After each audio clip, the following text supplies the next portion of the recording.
আল্লাহ পাক রব্বুল আলামিন ঘোষণা করেন, আফাহাসিবতুম আন্নামা খালাকনাকুম আবাসান ওয়া আন্নাকুম ইলাইনা লা তুরজাউন। আল্লাহ তাআলা বলেন, আফাহাসিবতুম আন্নামা খালাকনাকুম আবাসা, তোমরা কি ভেবেছ আমি তোমাদের অনর্থক সৃষ্টি করেছি? ওয়া আন্নাকুম ইলাইনা লা তুরজাউন, এবং তোমাদের কখনো আমার দিকে ফিরে আসতে হবে না। আল্লাহ তাআলা কেন আবাসা শব্দ ব্যবহার করেছেন, যার অর্থ খেলাচ্ছল বা খেলার জন্য, অর্থাৎ আল্লাহ তাআলা আমাদের লক্ষ্য উদ্দেশ্যই নিজ কামুদ আল্লাহদের জন্য সৃষ্টি করেননি, বরং তার ইবাদত বা গোলামির জন্য সৃষ্টি করেছেন। আল্লাহ পাক রব্বুল আলামিন পবিত্র কোরআনের মধ্যে ঘোষণা করেন, ওয়া মা খালাকাতুল জিন্না ওয়াল ইনসা ইল্লা লিয়াবুদুন। আল্লাহ তাআলা বলেন, ওয়া মা খালাকাতুল জিন্না ওয়াল ইনসা, আমি মানুষ এবং জিন জাতিকে সৃষ্টি করেছি ইল্লা লিয়াবুদুন, একমাত্র আমি আল্লাহর ইবাদত করার জন্য, আমি আল্লাহর গোলামি করার জন্য, আমি আল্লাহর দাসত্ব করার জন্য, আমি আল্লাহর ইবাদত করার জন্য। এই গোলামির বদৌলতে আমরা নির্ধারিত পরিমাণ নম্বর পাবো, যার উপর ভিত্তি করে নির্ধারিত হবে আমাদের পরকালীন জীবনের ভাগ্য। যদি আমাদের কুলুসিয়াত সাজদায়ে নিকাত,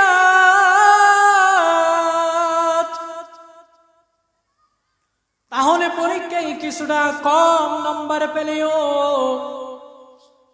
আল্লাহ রাব্বুল আলামিন বিচার যিনি নিজ গুণে তা বর্ধিত করে জান্নাতে পার করে দিবেন। আর যদি নিয়ত হয় বেজান যুক্ত, তাহলে কর্মফল হবে ফাফা বেলুনের মতো অন্তঃসার শূন্য মূল্যহীন।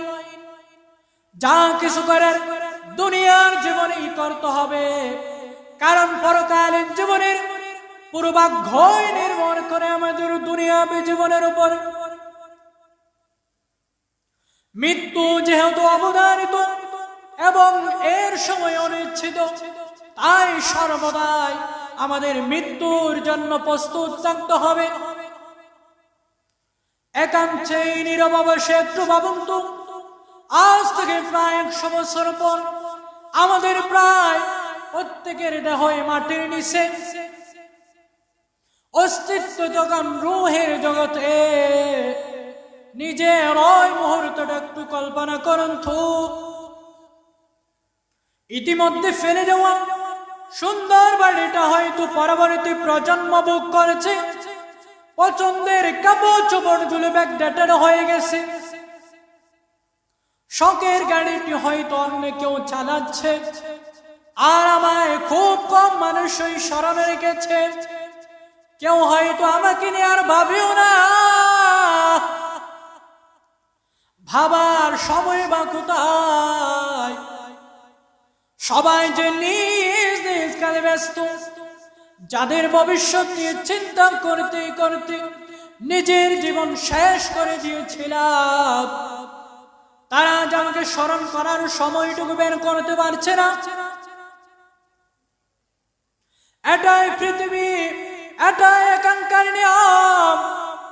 বাস্তবতা হলো এই জীবনটা আমাদের কল্পনার চেয়েও ছোট, কিন্তু বড় আফসোসের বিষয় এই বাস্তবতার কথা যেন মৃত্যুর ব্যাপারে আমরা যার পরাণে উদাসীন।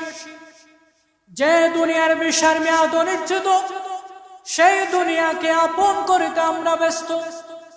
সারাক্ষণ শুধু আমার আমার এত মত, আমার টাকা, আমার সম্পদ, আমার বাড়ি, আমার গাড়ি, আমার পছন্দ অপছন্দ, আরো কত কিছু আমাদের চাহিদার অন্তরে যার আছে যত বেশি, তার চাহিদাও তত বেশি। গাড়ি আছে তো বাড়ি চাই, বাড়ি আছে তো এটা ছাই ওটা ছাই, শুধু চায়ের ছাই। কিন্তু যখন মৃত্যু চলে আসবে তখন হুঁশ ফিরে, কিন্তু সময়ের দরজা ততক্ষণে বন্ধ হয়ে যায়। আমাদের মধ্যে শুধুই পাবার আকাঙ্ক্ষা, যার কোনো অর্থ নেই, নেই কোনো পূর্ণতার প্রশান্তি। মোট কথায় পার্থিব দুনিয়ার মোহ মানুষকে এতটাই ব্যাধিগ্রস্ত করেছে, পরকালের কথা তারা মুহূর্ত কালের জন্য স্মরণ করে না। দুনিয়ার এই মোহ যে কতটা আত্মবিনাশী তা বনী ইসরাইলের একটি ঘটনা থেকে বোঝা যায়। একবার 3 যুবক পথ চলতে চলতে দেখলো 4টা বড় বড় স্বর্ণের টুকরো পড়ে আছে। এগুলো দেখে তাদের চোখ যেন বড় হয়ে গেল, খুশিতে আত্মহারা হয়ে পড়ল সবাই। সিদ্ধান্ত হলো প্রত্যেকে সমানভাবে ভাগ করে নিবে, কিন্তু এতে মন ভরল না কারো। তাই প্রত্যেকেই ভাবনা শুরু করে দিল কে করে সবগুলো স্বর্ণ হাতিয়ে নেওয়া যায়। কিছুক্ষণ পর একজনকে বলা হলো, তুমি বাজার থেকে আমাদের জন্য খাবার নিয়ে আসো। তাদের কথা মতো সে বাজারে গেলে খাবার আনতে। এদিকে বাকি দুজন মিলে ফোন দিয়ে আসলো, বদমাইশরা খাবার নিয়ে এলে তাকে মেরে ফেলতে হবে, তাহলে দুজনে দুটো করে স্বর্ণের টুকরো পেয়ে যাব। এভাবে লোভে অন্ধ হয়ে তারা নিজ নিজ সাথীকে হত্যার পাত বাঁধল। বাজারে যাওয়া লোকটি যখন খাবার নিয়ে এলো তখন বাকি দুজন মিলে আকস্মাৎ হামলা করে তাকে হত্যা করে ফেলল। পথের কাটা শেষ, এবার কারা ফিরে সেরে বিশ্রাম নেওয়ার পালা। তারপর না হয় শান্ত মনে ভাগ বাটোয়ারের কাজটা সেরে ফেলে যাবে। এইভাবে তারা বাজার থেকে আনা খাবারগুলো গুগ্রাসে ভক্ষণ করতে থাকলো। কিছুক্ষণ পর বীর যখন তার আপন ধর্ম পালন শুরু করলো তখনই তারা বুঝলো খাবারের মধ্যে বিষ মিশানো ছিল। কিন্তু ততক্ষণে তাদের জীবন ঘন্টা বাঁচতে শুরু করেছে। তারাও প্রথম বন্ধুর ভাগ্য বরণ করলো। বিজন ভূমির উপর পড়ে লইল 3টি তাগড়া যুবকের লাশ, আর পাশে মালিকানাবিহীন 4 টুকরো মহামূল্যবান স্বর্ণ। এই তো দুনিয়ার পরিণতি। এটাই প্রতিহিংসার চাহিদার প্রতি অসুস্থ পদবিতার বল। দুনিয়ার পরিবেশকে আল্লাহ এমন ভাবে সাজিয়েছেন যেখানে অঢেল সম্পদের মালিক হওয়া সত্ত্বেও কখনো তৃপ্ত হওয়া সম্ভব নয়। এখানে যার যত থাকবে সে ততই চাইবে। এজন্য বিশ্বনবী সাল্লাল্লাহু আলাইহি ওয়াসাল্লাম বলেন, কবর হলো জান্নাতের উদ্যান সময়ের একটি উদ্যান। বিশ্বনবী সাল্লাল্লাহু আলাইহি ওয়াসাল্লাম বলেন, যদি আদম সন্তানকে একটি স্বর্ণের পাহাড়ের মালিক বানিয়ে দেওয়া হয়, তারপরেও সে আরো একটি স্বর্ণের পাহাড়ের মালিক হতে চাইবে। কবরের মাটি ছাড়া তার অতৃপ্ত জিহ্বার চাহিদা কেউ পূরণ করতে পারবে না। আচ্ছা বলুন তো, আপনাকে যদি একটি স্বর্ণের পাহাড়ের মালিক বানিয়ে দেওয়া হয়, তাহলে কি আপনার 14 পুরুষ এটা ভোগ করে শেষ করতে পারবে? না, পারবে না। তাহলে কেন আমরা আরো চাইব? কারণ দুনিয়ার জীবনে সর্বদাই আমরা হারানোর ভয়ে স্থির থাকি। যেখানে হারানোর ভয় থাকে সেখানে তৃপ্তি কখনো সম্ভব নয়। তাই দুনিয়ার মোহে করে চিরস্থায়ী জান্নাতের মোহে মুক্ত হওয়া প্রয়োজন। আমাদের মধ্যে দুনিয়ায় সফলতার জন্য আমরা সর্বদাই পেরেশান থাকি, সুন্দর সুন্দর পরিকল্পনা করি, নানা কৌশল অবলম্বন করি, কামিয়াবি হাসিলের জন্য নিজের দক্ষতা, দুর্বলতা, সুযোগ সুবিধা বিশ্লেষণ করি, স্বীয় প্রচেষ্টার সর্বোচ্চ দিয়ে নিজের পারক্যমতা প্রদর্শন করি। কিন্তু সেই তুলনায় পরকালের সাফল্য অর্জনের জন্য ন্যূনতম তাৎপরতা কৌশল কি আমাদের আছে? উত্তরটা হয়তো না আসবে। তাহলে কিভাবে আমরা সাফল্যমণ্ডিত হব? আর কি করেই বা পার্থিব জীবনের মুখ কাটাবো?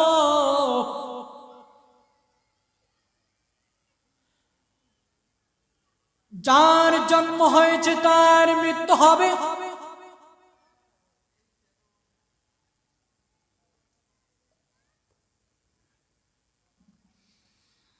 যার জন্ম হয়েছে তার মৃত্যু হবে, এটা দিবালোকের মতো স্পষ্ট সুনিশ্চিত। মৃত্যুর স্বাদ আমাদের গ্রহণ করতে হবে। এই পৃথিবীতে আগমনের একটা সিরিয়াল থাকে, কিন্তু বিদায়ের কোন সিরিয়াল থাকে না। দাদা, বাবা, ছেলে, নাতি, এটা হলো আসার সিরিয়াল। কিন্তু যাওয়ার বেলা কখনো কখনো দাদার আগে নাতি চলে যায়, বাবার আগে ছেলে চলে যায়, মায়ের আগে মেয়ে চলে যায়, বয়স্কদের আগে তরুণরা বিদায় নেই। বিদায়ের ক্ষেত্রে কোনো ধারাবাহিকতা নেই। যার যখন ডাক পড়ে চলে যেতে হয় তাকে কোনো কেউ ছাড়ে না। মানব জীবন কতগুলো অধ্যায়ের সংযোজন। মৃত্যুই মানব জীবনের পরিসমাপ্তি নয়, বরং নতুন জীবনের সূচনা মাত্র। কবর হলো তার প্রথম ধাপ। কবর হচ্ছে আখিরাতের প্রথম মঞ্জিল। কবরের সময়কালটা মানুষের এক অদ্ভুত নিঃসঙ্গতা। দুনিয়ার জীবন হলো দুনিয়ার জীবনকে আমরা মৃত্যুর দিকে ঠেলে দিচ্ছি। আমাদের মধ্যে শুধুই পাওয়ার আকাঙ্ক্ষা, যার মধ্যে কোনো অন্ত নেই কোনো পূর্ণতার প্রশান্তি। মোট কথায় পার্থিব দুনিয়ার মোহ মানুষকে এতটাই ব্যাধিগ্রস্ত করেছে, পরকালের কথা তারা মুহূর্তকালের জন্যেও স্মরণ করে না। যার জন্ম হয়েছে তার মৃত্যু হবে। তার মৃত্যু ছাড়া কখনো উপায় হবে না। আমরা বলেছিলাম দুনিয়ার জীবন একটি পরীক্ষা কেন্দ্রের মতো, কিন্তু এটি চূড়ান্ত পরীক্ষা নয়, বরং ক্লাস টেস্ট মাত্র। মূল পরীক্ষার প্রস্তুতি পর্ব। সেই অর্থে পুরো জীবন একটি পরীক্ষার প্রস্তুতিকাল। মূল পরীক্ষা শুরু হবে মৃত্যুর মধ্য দিয়ে। কবর হলো সেই পরীক্ষার প্রাথমিক পর্যায়। এখানে শুরু হবে প্রাথমিক সওয়াল জবাব। কাফিরদের করা হবে 3টি প্রশ্ন, আর মুমিনদের 4টি। রহমানুর রহিম আল্লাহ তাআলা আমাদের জন্য প্রশ্নপত্র পাশ করে দিয়েছেন। এত সত্যি যদি আমরা ফেল করি তাহলে এর দায় পুরোটাই আমাদের। বিশ্বাসীদের বিদায় বারা ইবনে আজিব রাদিয়াল্লাহু তাআলা আনহু এর বর্ণনায় আল্লাহর রাসূল সাল্লাল্লাহু আলাইহি ওয়াসাল্লাম বারা ইবনে আজিব রাদিয়াল্লাহু তাআলা আনহু থেকে বর্ণিত, তিনি বলেন রাসূলুল্লাহ সাল্লাল্লাহু আলাইহি ওয়াসাল্লাম বলেছেন, যদি একজন নেককার মুমিনদের জান কবজ হয় তখন আসমান থেকে সাদা চেহারা বিশিষ্ট ফেরেশতারা নিচে নেমে আসেন। তাদের চেহারা সূর্যের মতো আলোকোজ্জ্বল, তাদের সঙ্গে থাকে বেহেশতের কাফন ও আতর। তারা তার সামনে বসেন। তারপর মালাকুল মউত এসে তার মাথার কাছে বসেন। তিনি মৃত্যুর ফেরেশতারা যখন বলেন, হে পবিত্র নেককার, তুমি আল্লাহর কামা ও সন্তুষ্টির দিকে বেরিয়ে আসো, তখন আত্মা বেরিয়ে আসে যেভাবে কলসি থেকে পানির ফোঁটা বেরিয়ে আসে। আজরাইল আলাইহিস সালাতু ওয়াস সালাম তা হাতে নেওয়া মাত্র অন্য ফেরেশতারা সেই আত্মাকে সুগন্ধিযুক্ত আতরযুক্ত কাফনে ভরে ফেলবেন। সেখান থেকে মেশকাম্বরের সুঘ্রাণ বের হতে থাকবে। তারপর তারা তার আত্মা নিয়ে উপরে যাবেন। আসমানে তারা যখন কোন ফেরেশতাদের দলের পাশ দিয়ে অতিক্রম করবেন তখন ফেরেশতারা বলবে, এটি একটি উত্তম আত্মা। বহনকারী ফেরেশতা বলবেন, এটি অমুকের আত্মা। অর্থাৎ তারা দুনিয়ার পরিচয় উল্লেখ করে বলবেন, অমুকের ছেলে অমুক। এভাবে তারা প্রথম আসমানে পৌঁছেন। তারপর ফেরেশতারা আসমানের দরজা খোলার আহ্বান করা হয়। তার জন্য দরজা খুলে দেওয়া হবে। তারপর ঘনিষ্ঠ ফেরেশতারা পরবর্তী আসমান পর্যন্ত তাকে বিদায় জানাবেন। এভাবে সপ্তম আসমান পর্যন্ত চলতেই থাকবে। অতঃপর আল্লাহ তাআলা আদেশ দেবেন, আমার বান্দার দফতর ইল্লিয়িনে লিখে রাখো। আর ইল্লিয়িন হচ্ছে সপ্তম আসমানে মুমিনের আত্মা সংরক্ষণের স্থান। অবিশ্বাসীদের বিদায় রাসূলুল্লাহ সাল্লাল্লাহু আলাইহি ওয়াসাল্লাম বলেন, যখন একজন কাফিরের দুনিয়া থেকে বিদায়ের এবং পরকালের পদযাত্রার সময় গড়িয়ে আসে তখন আসমান থেকে কুৎসিত কিছু ফেরেশতা নিচে নেমে আসেন। তারা তার সামনে বসেন। তারপর মালাকুল মউত এসে তার মাথার কাছে বসেন। তিনি মৃত্যুর ফেরেশতারা যখন বলেন, হে অপবিত্র আত্মা,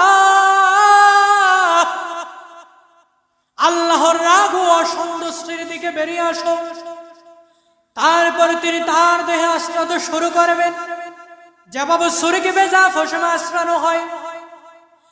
আজরাইল আলাইহিস সালাতু ওয়াস সালাম এমন ভাবে জানটা কবজ করবে, মুফাসসিরগণ কিতাবের মধ্যে লিখতেছেন, একটা জীবিত ছাগলকে যদি জীবিত অবস্থায় ওই ছাগলের যদি চামড়াটা জীবিত অবস্থায় কেটে কেটে যদি টেনে হিসড়ে নিয়ে আসা হয়, ওই ছাগলের যেরকম কষ্ট হবে তার থেকেও অনেক বেশি গুণে কষ্ট হবে।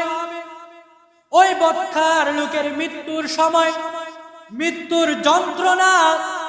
যন্ত্রণাটা এত কঠিন হবে, এত ভয়ঙ্কর হবে। আজরাইল আলাইহিস সালাতু ওয়াস সালাম তা হাতে নেওয়া মাত্র অন্য ফেরেশতারা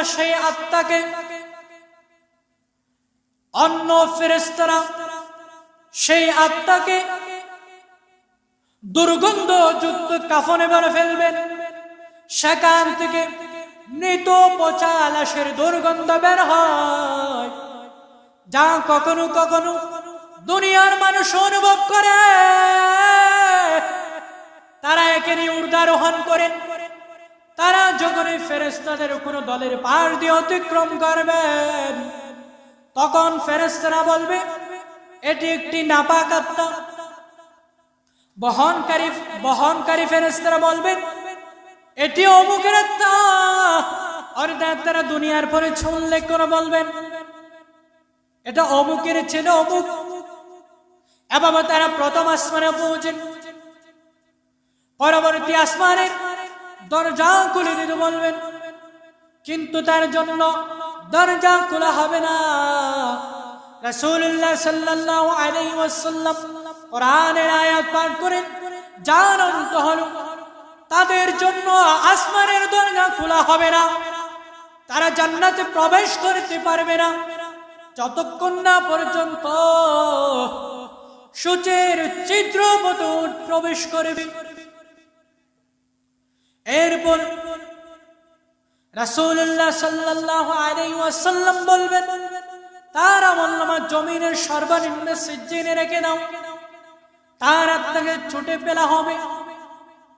এরপর রাসূলুল্লাহ সাল্লাল্লাহু আলাইহি ওয়াসাল্লাম কোরআনের আয়াত পাঠ করবেন, যার অর্থ হলো এবং তারা জান্নাতে প্রবেশ করতে পারবে না যতক্ষণ না পর্যন্ত সূচের ছিদ্র পথে প্রবেশ করবে। আচ্ছা বলেন তো, সূচের ছিদ্র পথে কি উট প্রবেশ করা সম্ভব নাকি? কখনো সম্ভব না।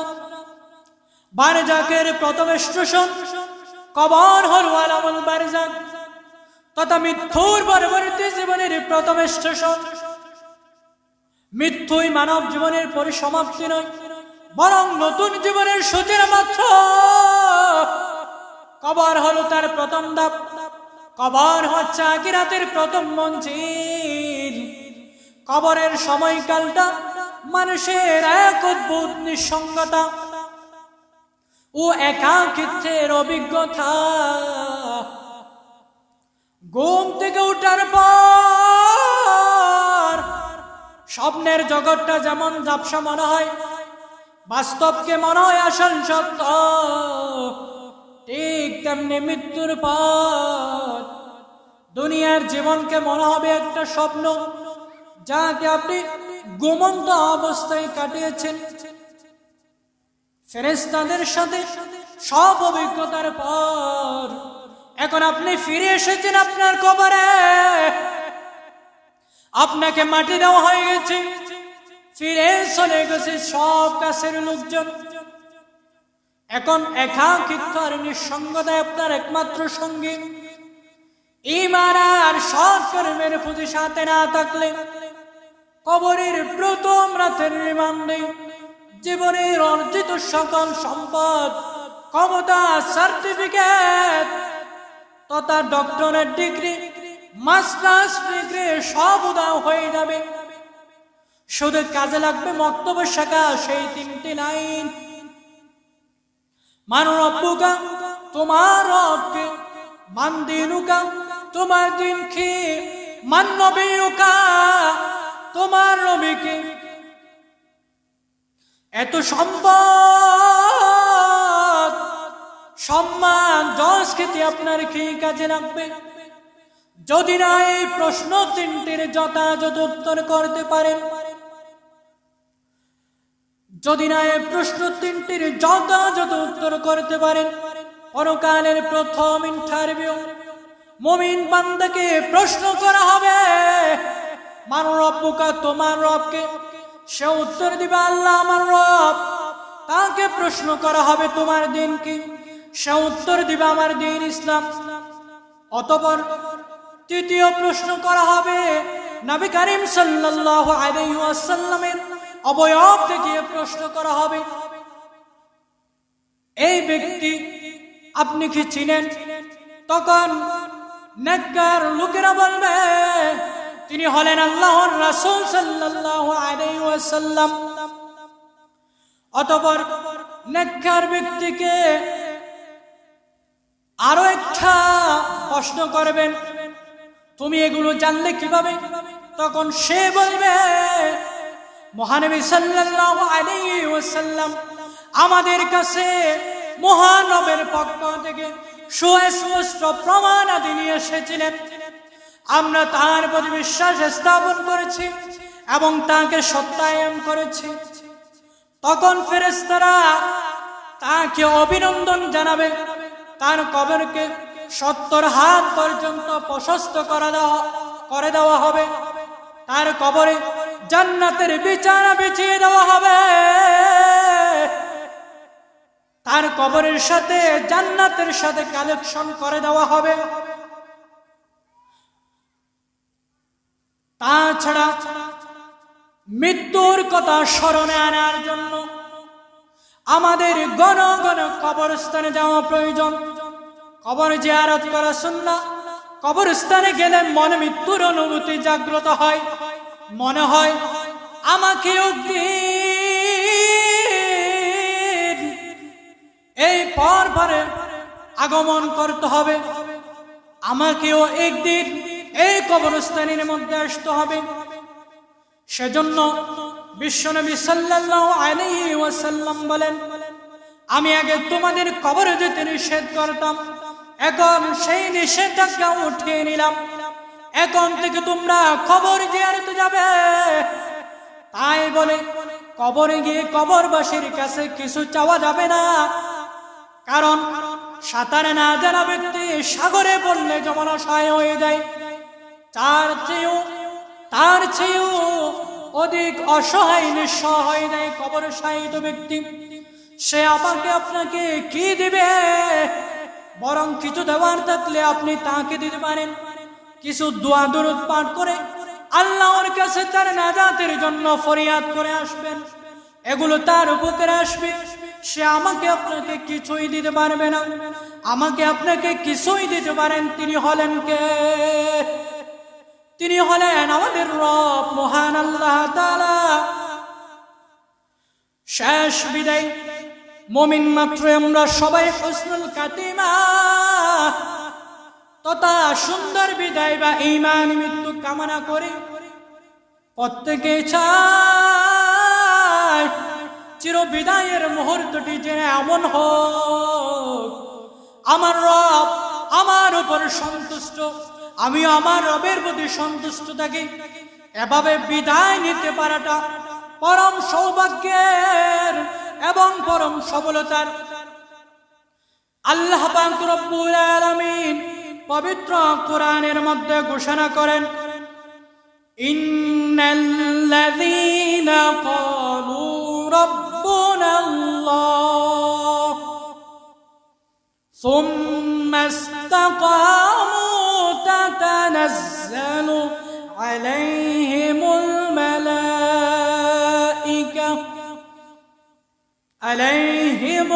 মালাইকাতু আল্লা তাখাফু ওয়া লা তাহজানু ওয়া আবশিরু বিল জান্নাতিল্লাতী কুনতুম তুআদুন।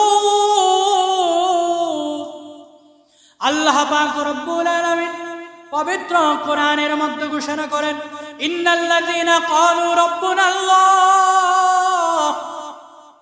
নিশ্চয় যারা ঘোষণা করে আমাদের প্রতিপালক আল্লাহ, সুম্মা ইসতাকামু, এরপরে সত্য পথ বিচল থাকে, তাতানাজ্জালু আলাইহিমুল মালাইকাতু, মৃত্যুর পূর্বে মুহূর্তে তাদের কাছে ফেরেশতারা এসে বলে, আল্লাহ তাখাফু, তোমরা ভয় পেও না, ওয়ালা তাহজানু, চিন্তিত হয়ো না, ওয়া আবশিরু বিল জান্নাতিল্লাতী কুনতুম তুআদুন, এবং তোমাদের যে জান্নাতের প্রতিশ্রুতি দেওয়া হয়েছে সে সুসংবাদে আনন্দিত হও, সে সুসংবাদে আনন্দিত হয়ে যাও। আল্লাহ পাক রব্বুল আলামিন আমরা যে কথাগুলো বললাম সেগুলোর উপর পুঙ্খানুভাবে আমল করে জীবনের সাথে অ্যাডজাস্ট করে যাতে চলতে পারে। সবাইকে আমলের তৌফিক দান করুন। ওয়া আখির দাওয়ানা আনিল হামদুলিল্লাহ।